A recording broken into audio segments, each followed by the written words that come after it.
بەڕێزان سڵاوتان لەبێ ئەمما ئەوە زنجیرە گفتوگۆتان پێشکەشەکەین لەسەر هەلومەرجی ژیانی ئابووری و سیاسی و کۆمەڵاتی لە هەرێمی کوردستان لە دیدی سیاسەتمەداران و مامۆستایانی زانکۆ و پەیمانگاکان و هاوکات خەڵکانی خاوەندیدەوە.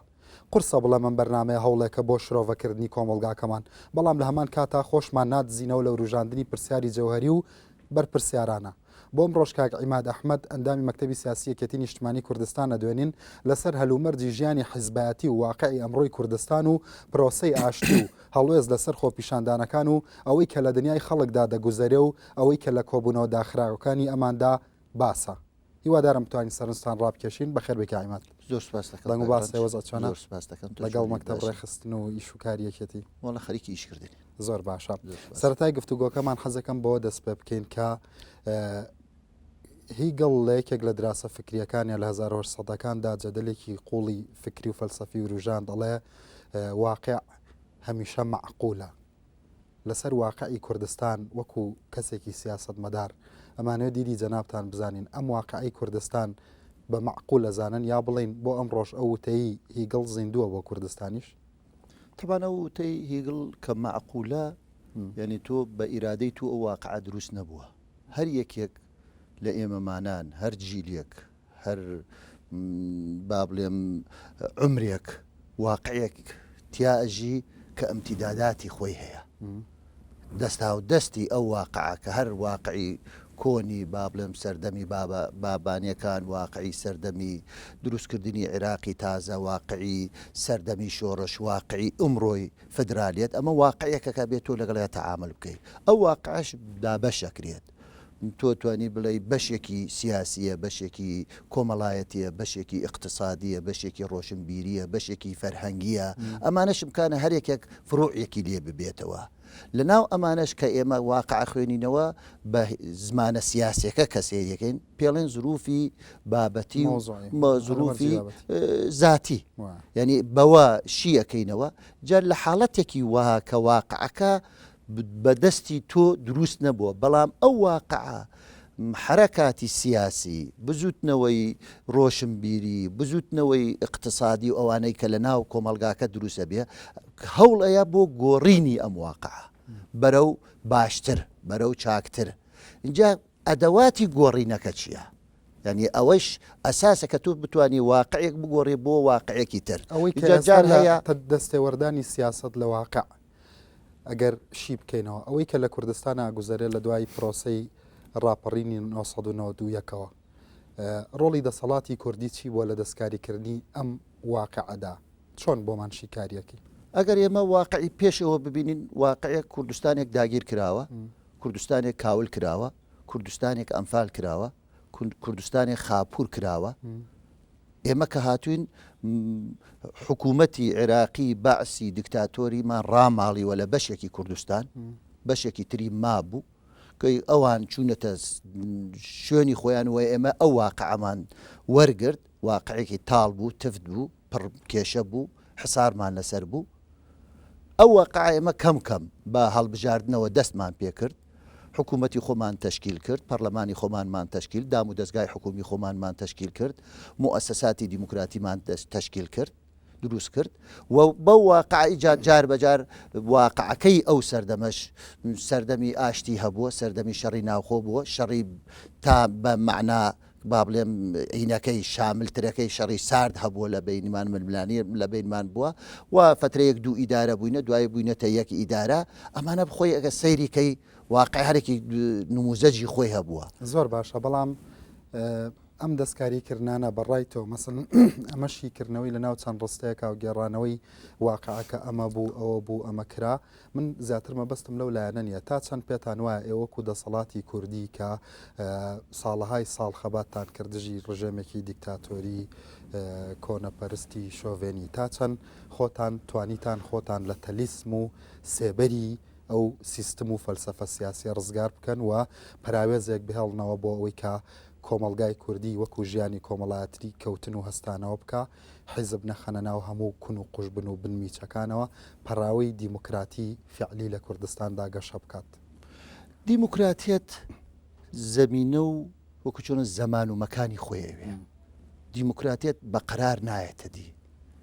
بە ئارەزوو نایەتە دی بە تەمەنا نایەتە دی دیموکراتێت مؤسساتی خۆی هەیە و ژێرخانی خۆی هەیە ئەبێت تۆ ئەوەت هەبێت اینجا تۆ ئەتوانێ بڵێ من وڵاتێکی دیموکراتی کۆمەلگایەکی دیموکراتی وەڵامەکەت گەیشتو ئێوە ژێرخانەکەتان مەسەڵەن زمینە سازیتان دروست کرد بۆ ئەوەی کە ئەم ژێرخانە دروست ببێ یا ئێوە چۆنەڵی جۆرێک لە لەزەتتان بینی لە نەهامەتی و دواکەوتوی گەلی کورد و قوربەسەریەکانتان لە هەندێک لایەنەوە تۆختر کردەوە و ژیانی حیزبایەتیتان کرد بە ئامانج نەک حیزبایەتی وەسیلەیەک بێ لە پێناوی ئەو قسانەی کە خۆت جوانتر لە من گەڕاتەوە ئێمە کە هاتوین یەک خەباتمان کردووە خەباتێکی سیاسی بووە خەباتەکەش بە حیزبایەتی کردومانە شەرمیشی نێ ناکەین و فەخریشی پێەکەین لە کرد سەردەمێک کە وڵاتەکەمان داگیر کرابوو بەعس کوردستانی ئەچەوساندەوە و خەڵکی کوردستان ئەمفالە کردو ئێمە خەباتمان کردو لە پێناوی ئەوەی کە وڵاتەکەمان ڕزگار بکەین وڵاتەکەمان ڕزگار کردووە بەو خەباتە سیاسیە و ئێمە حیزبایەتیمان وەکو ئامانج نەبووە وەسیلە بووە و شکر لە مێژووی کووردا ئەوە یەکەم حزبی سیاسی و یەکەم شۆڕشە کە بتوانێت ئەو دەورە ببینیە ئەوە سەروەریەکە بۆ هەموو لایەنە سیاسەکان سەروەریەکە بۆ قیادەی ئەو شۆڕشە زۆر باشە لەوە لەسەر ئەوە نییە نا تۆڵێت کە ئیستا ئێوە یەک ئێمە قەت لە زەتمان لەوە نبینیوەکە بڵێن خەڵک نەهامەتی ببینێت و دەردەچەری ئێمە خەباتمان کردو بۆ ئەوەی وڵاتەکە ڕزگار بکەین و خەڵک بە سەرفرازی و بە خۆشگوزەرانی ژیان بەسەر ئەگەر واقعی ئەمڕۆی کوردستان بەراورد بکەیت لەگەڵ واقعی 20 ساڵ لەمەوە پێش 30 ساڵ لەمەوە پێش 15 ساڵ لەمەوە پێش 10 ساڵ لەمەوە پێش چەند گەشەی کردووە چەند واقعەکەمان گۆڕانکاری بەسەر هاتووە ئەوە کێ کردوێتی بە ئیرادەیەکی سیاسی بە بەرنمەیەکی هەمە لایەنە سیاسیەکان و بسووتنەوەکە بە پەرلەمان و حکوومەت و کۆمەلگای خۆمان کە بەشێکی کۆمەلگای مەدەنیتیا بۆ مجتمعی مەدەنی بەشێکی کۆمەڵانی خەڵک هەمویان بەشداریتیا کردووە ئەو هەڵبژاردنانەی کە کراوە ئێمە لە چه سەردەمێک ئێمە هەڵبژاردن فێری نەریتی هەڵبژاردن بووینە سەردەمی بەعز بووە ئەوە خۆی هەڵبژاردنەکانی معلوم پێ دوایە هەتاوەکو ئێستا لە کوردستاندا بە تایبەتی لە هەڵبژاردننی ئەم دوو ئەزمموی هەڵبژاردننی کە کردومانە پێ دوایە هەڵبژاردن توانیوێتی مدلی ژیانی سیاسی یەکلایی بکاتەوە و بیگۆڕێت لایمە تازەیە بەسی هەڵبژاردن تو ناتوانین نەریتی هەڵبژاردن بخەیتە ناو کۆمەلگاکەت و خەڵک فێری ئەوە بن کە چۆن دەنگەیان و بۆ کێ دەنگەیان ئەوەی تۆ لە ئۆروپا وڵاتانی دیموکراتیە بینین ئەوانە بە سەدان ساڵ و بە سەدان هەڵبژاردن فێریەوە بوونە کە چۆن دەنگەیەن و بە چ پرۆسەیەکی ژەکانەکەن ئێمە بەسێ هەڵبژاردن ناتوانین ئێمە بڵێن کامل مکەمەلین نقصانیمان نییە کەم و کورتیمان نییە ینی ئەوە حاڵەتێکە تۆ مەگەر باشان بە خەیاڵ کەواتە ئەم واقعە مەسەڵەن هەرچی لە کوردستانە ئەگوزەرێ بەلایانی پۆزتیڤ نەگەتیڤ ئەمە مەسەڵەن بە کوردیەکەی ئەوترێ مەسەڵەن ئەم قوڕە هەرم تۆزەی لە هەڵەسێ و بە مەعنا فەلسەفیەکەشی ئەڵێن واقع معقولە کەواتە مەسەڵەن ئەمە ئاکامی واقعی کووردە کەشانی کورد هەر ئەمە هەڵەگرێکە هەیە من ناتوانم بڵێم ئێمە نەئەکرا لەمە باشتر بکەین ئێمەش ذاتی ئەم واقعین ئێمەش بەشێکی لەم ملەتە ئێمە نە لە ئاسمان هاتووینەتە خوار و ئیستا ئەگەر قیادەی سیاسەکە حەزبەکان سیرکەین ئێمە لەم کۆمەلگایە دروست بووینە و ئەو خەڵکانن یەن من پێش 30 ساڵ ئەندامی سەرکردایەتی نەبوومە ئیسە لەم واقعم خەڵکێکی ترم کانە 10 ساڵی تر خەڵکێکی تر بێت قیادەی ئەمە بگرێ ینی ئەم دەستا و دەستە بۆ مەسەڵەن دوای 10 ساڵی تر کانە دوای دەمانگی تر من بۆ نمونەت بۆێنم بۆ دوای دەمانگی تر ینی کە تۆ ئەوەت سیرکەی کە تۆ ناتوانیت خۆت لە مجتەمەعەکە دوور بخەیتەوە وتت ئیمکان بوو باشتر بێ مەسەڵەن لە چی و چیا باشتر ئێمە کە ئیشمان کردو هەندێک غەڵەتمان کردووە لێ ناترسین وەکو ئەوەی کە ئیش نەکە ئەمکانە ئێمە ئەکرا لەمە باشتر بکەین مەسەلەن بەرنامەی حکومیمان بەرنامەی چاکسازیمان بەرنامەی ئاوەدانکردنەوەمان بە تەختیتێک و وەزعێک بواە کە گەشەکردنی ئابووریمان گەشەکردنی سیاسیمان گەشەکردنی کۆمەڵایەتیمان لەمە لە پێشتر بووە باشە با یەکێک لەسەری هەڵوەستە بکەن فەرموتان کە حیزبەتی لە لای ئێمە ئامانج نییە و حیزب مقدەز نییە بەڵام لە تەحویلی حیزبە بۆ سیستمی حکومڕانی کوردستان پێدوانیە ئەوەی کە معتەیاتەکان پێچوانی قسەکانی جەنابتان ئەڵێن لە ناو حکوومەتی شاتاوەکو ئەم دەقیقەیە بە پێی معطياتەکان لەواچە حیزب مقدەستر بێ لە حکوومەت و لە ئەدای حکوومەت و لەسەر بەخۆی حکوومەت و پارلەمان ئەمە ناکاتەوەی کە بە پێچوانی قسەکانی جەنابتەوە حیزب لەواچێ لە نەتەوەش مقدەستر بێ لە دیدیەوە نا ئیسە تو دووش تێکەڵاو کرد باش حکوومەت و حیزب کۆمەڵگا حکوومەت و حزب بەڵێ حکوومەتیش وەسیلەیەکە بۆ خزمەتی کۆمەڵگا یعنی حکوومەتیش شتێکی مقدەس نییە یعنی حکوومەتیش ئەبێ ڕۆژ بە ڕۆژ گەشە بکات و بەرەو پێشەوە بچێت و قۆناق بە قۆناق زۆر باشە، خۆی بەڵام بگۆڕێ کاکە ئایا ئێمە ئیستا لە حاڵەتەکەی ئەو حکوومەتێک لە کێ پێکاتوە حکوومەتێک پێکاتوە زادەی پەرلەمانێک زادەی هەڵبژاردنێکە و ئێمە خەباتمان کردووە لە پێناوی و دەسەڵاتی سیاسی بگرینە دەست نایشارینەوە دەسەڵاتی سیاسیمان گردوتە دەست بۆچی بۆ ئەوەی یەک بەرنمەکەی خۆمان جێبەجێ بکەین کە وەکو قەناعەتمان پێێتی وەکو حزب دوو ئەو بەڵایەنانە و ئەو بەرنامانەی کە لە کاتی هەڵبژاردنەکان بەرزمان کردوتۆ جێبەجێ بکەین ئەمە هەدەفی ئێمەیە ئەگەر تۆ ئەو دەسەڵاتە من نیسە با بڵێم دکتۆر بەرهەم جێگیری سەکرتێری گشتیە و سەرۆکی حکوومەتە ناتوانێ بڵێ من یەکێتی نیم یەکێتی بوونلەوە هینیە بەڵام ئایا دکتۆر بەرهەم لەوێ حزبایەتیەکە لە ناو ناو حکوومەتەکە یا حکوومەتەکەی دکتۆر بەرهەم حکوومەتی یەکێتی بە تەنهایە یا حکوومەتی هەموو کووردە بەلایەنە سیاسیەکان و بە بێلایەنەکانیشەوە زۆر باش ئەو حکوومەتی کە باسیەکەی باسی ئەوەت کرد کە ئێمە حزبین و بەرنامەمانەیە و حکوومەتێکێکە لە وسیلەکانی جێبەجێکردنی بەرنامەکانی حیزب و ئەمە تا ڕادەیەک ڕەوایەتی هەیە ئەم حکوومەتە تا چەند لێگەڕاون کە تەحویلە بێ بۆ حکوومەتی ترکاری ئیداری و حکومیانە و دەوڵەتداری خۆی بکات و تا چەند ئەم حکوومەتە توانیوێتی بەرنمەکەی ئێوە بە ڕێکوپێکی جێبەجێ بکات ئێمە پێمان خۆشە دەستا و دەستی دەسەڵات هەبێت ئەوەش بە شێوە دیموکراتیەکە بە شێوەی هەڵبژاردن بە شێوەی دەنگدان کێ دەنگی زۆری هێنا خەڵک متمانەی پێکرد با دەسەڵات بگرێتە دەست ئەو 4 ساڵەکە ئیشەکە ئەکا ئەگەر ئیشی باشی کرد خەڵک متمانەی جارێکی تری پێەیە وەکو ئەوەی کە ئیسە ئێمە ئەبینین حزبی عەدالەت و تەنمیە لە تورکیا ئەوە بۆ 3 دەورە دەسەڵاتیان گردوتە دەست هەر دەورەیەکی دەنگێکی لەوەی زیاتری هێناوە ئەوە متمانەی خەڵکە لای ئێمەش ئێمە ئەم جارە دەنگێکمان هێناوە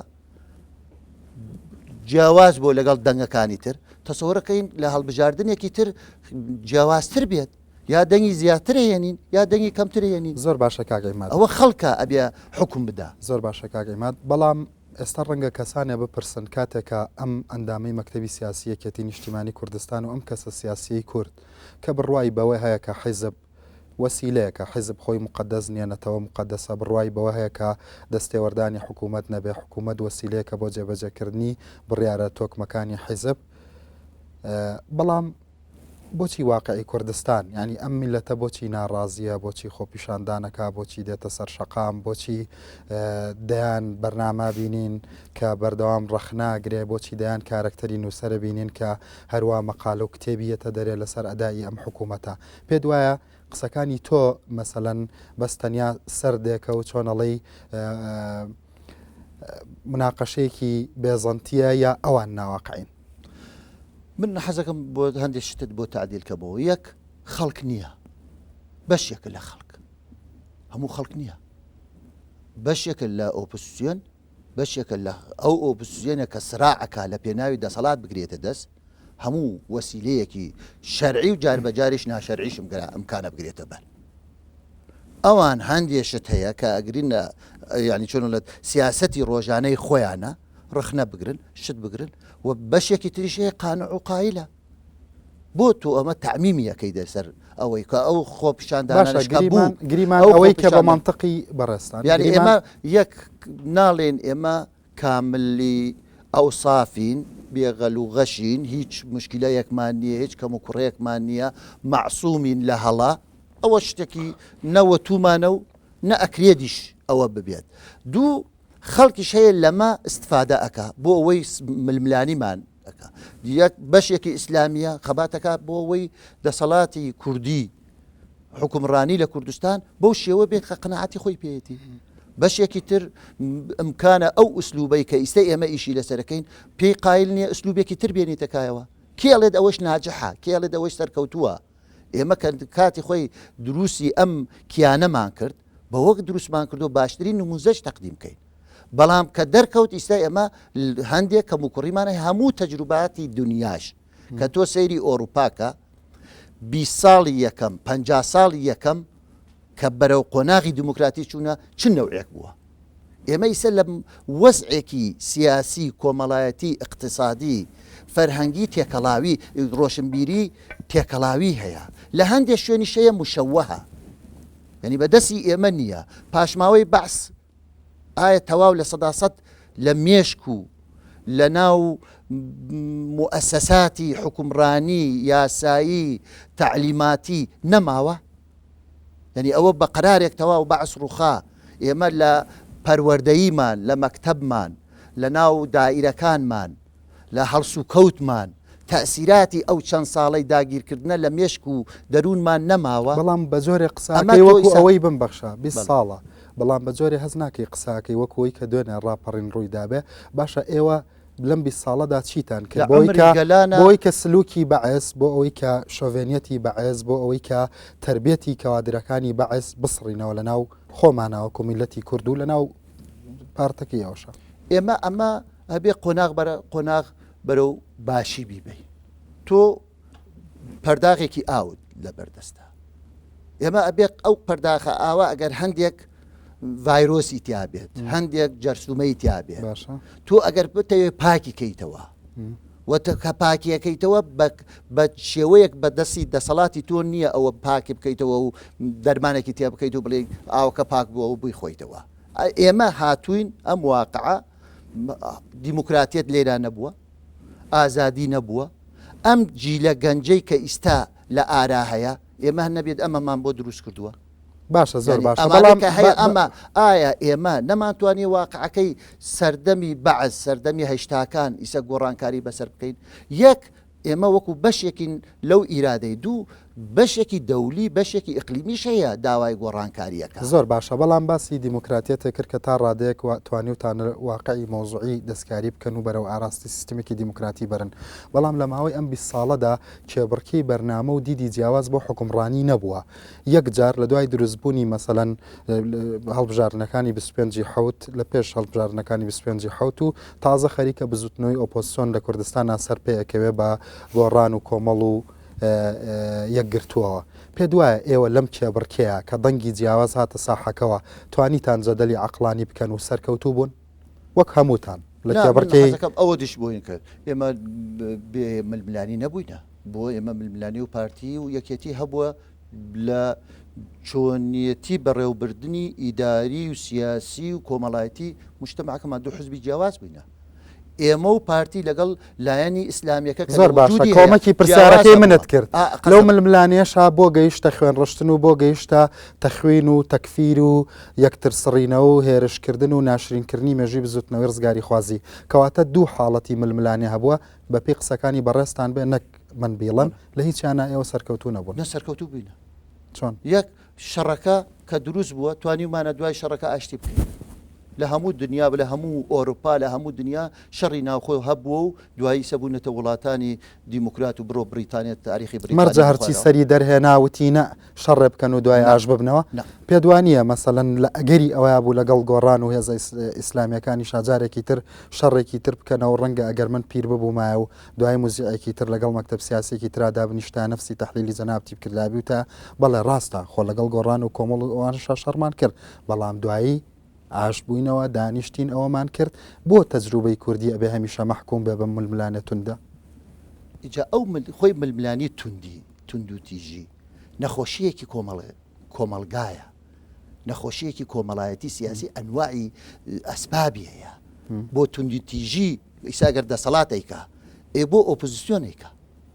بۆ خەڵک لەبەر دەرکی سەرا کردی ئەوە چییە ئەمن ینی ئایا لە خۆیەوە هاتووە دروست بووە من ئەوە ئەمە واقعەکەیە واقعێکی چۆن من ئیسا نەفرەت لە فەساد دەکەم نەفرەت لە گەندەڵیەکەم نەفرەت لە تند و تیژیشەکەم ئەوەش خۆی بەشێکە لە چۆنەڵێت نەخۆشی کۆمەڵایەتی ئێمە چۆن ئەمە حەلکەین چۆن چارەسەریکەین باشە بۆ ئێوە هەمیشە ئیجازەی خۆ تا من بۆ ئەمە بکەم ئەمە چۆن حەلیکەین چۆن دروستیکەین و ئۆپۆزیسیۆن بوون و معارەزە بوون لای ئێمەش تازەیە یعنی ئێمە ئەم جارە ئەگەر عەقلیەتی جارانمان هەبوایە من تەسەوڕەکەم لە هەردوو لە تووشی شەڕی ناوخۆ بووی بەڵام بە حکمی ئەوەی دەستمان سوتا بوو بە شەڕی ناوخۆیە ئەم ئۆپۆزیسیۆن ئەم دەسەڵات ئەم یەکێتی و پارتی زۆر دانیان بە خۆیانەوە گرت مەسئولانە تەسەڕوفیان کرد لەم لاو لەولا ئەمکانە تەجاوز بووە لەم لاو لەولا ئەمکانە هەندێک دەست درێژی کرابێت بەڵام ئەمە ئەگەر لە ساڵەکانی هەشتاکان بواە کارەساتی لێ دروستە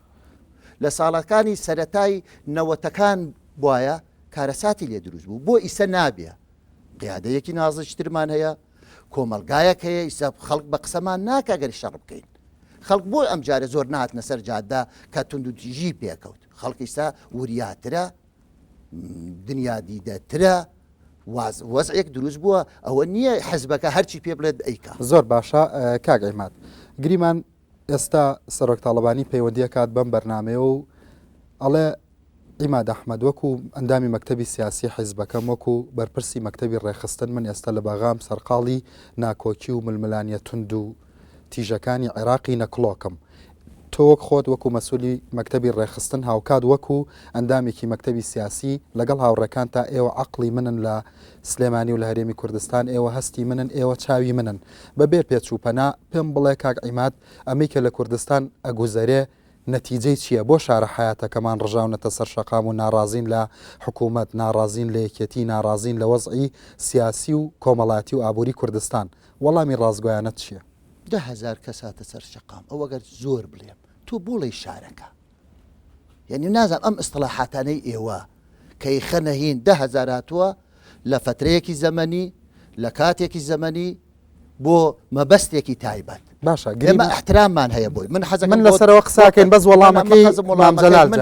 من وەڵامەکەی ئەوەیە کە ئێمە ئیدارەی دەین و ئیستە شکر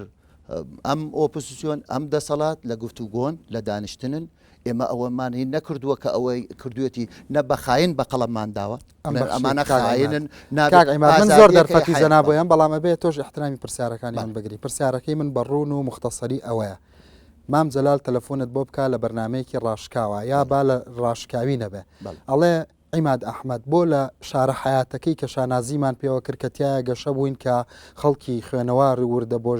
بۆژوا و ئەهلی شار کە دوامان کەو بۆ شاخ کە تەنزیماتیان بۆ کردین ئێستا بۆ ئەو شارە لێمان ناڕازیە بۆ هاتوونەتە سەر شەقام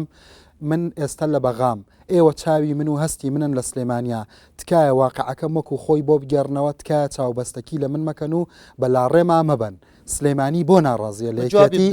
بەڵێ ئەڵێ مام جەلال ئەمە بەشێکە لە شارێک زۆرینە نییە ئەمە بەشێکە کە معارەزە تعبیری لەکە ئەمە ململانیەکە لە پێناوی دەسەڵاتە ئەمە بەشێکە دروست بووە ئەبێ چارەسەری بکەین ئەمە حاڵەتێکە دروست بووە ئەبێ بچینە پیریەوە کەم و کوڕی هەیە نوقسانی هەیە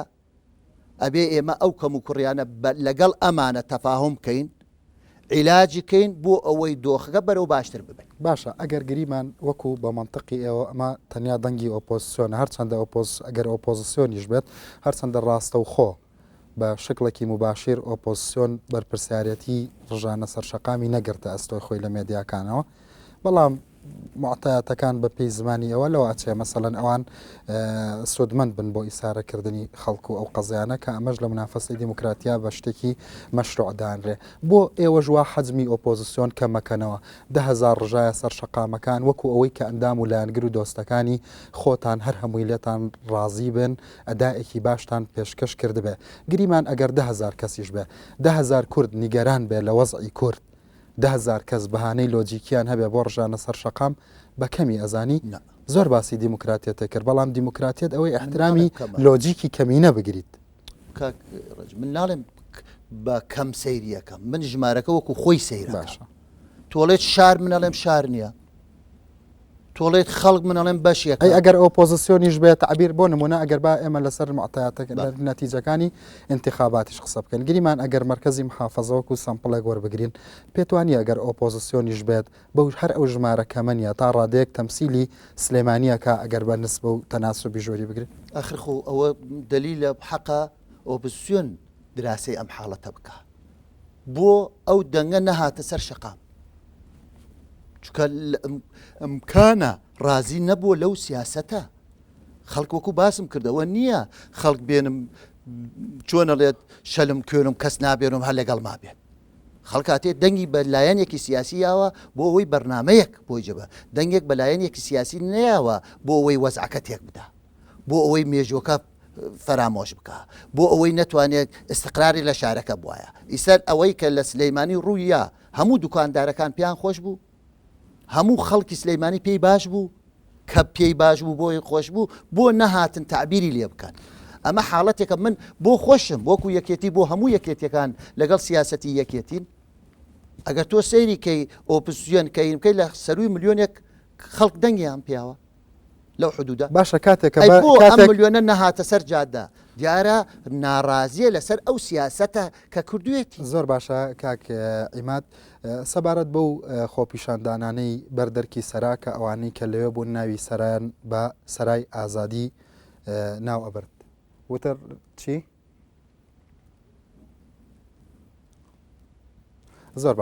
زۆر باشە مادەم تەرکیزەکانە چڕ کردەوە هێناتە سەر خۆپیشاندانەکانی ئەم دواییە من پرسیارێکەکەم لە کاتی گەرمەی خۆپیشاندانەکانە کاتێک کە هێزی پێشمەرگە جوڵێنرا ئێمە بیستمان کە هەواڵێک لە مەکتەبی سیاسیەوە دزەی کردە ناو خەڵکی کوردستان و سەر ڕووپەڕی مێدیاکان بۆ نمونە بەڕێزان خاتوێرۆ ئیبراهیم ئەحمەد بە توندی نیگەرانی خۆی دەربڕی بوو سەبارەت بەوەی کە هێزی پێشمەرگە جارێکی تر ململانێکی تونند و خوێنایی بکە لەگەڵ ئۆپۆزیسیۆنەوە بە تایبەتیش بزوتنەوەی گۆڕان و لایەنەکانی تری ئۆپۆزیسیۆن کا کۆسەد ڕەسوڵ بە ئاشکرای ئەلانی هەڵوەستی خۆی کردوتی ئەبوو هێزی پێشمەرگە ئێستا لە چیای حەمرین بووە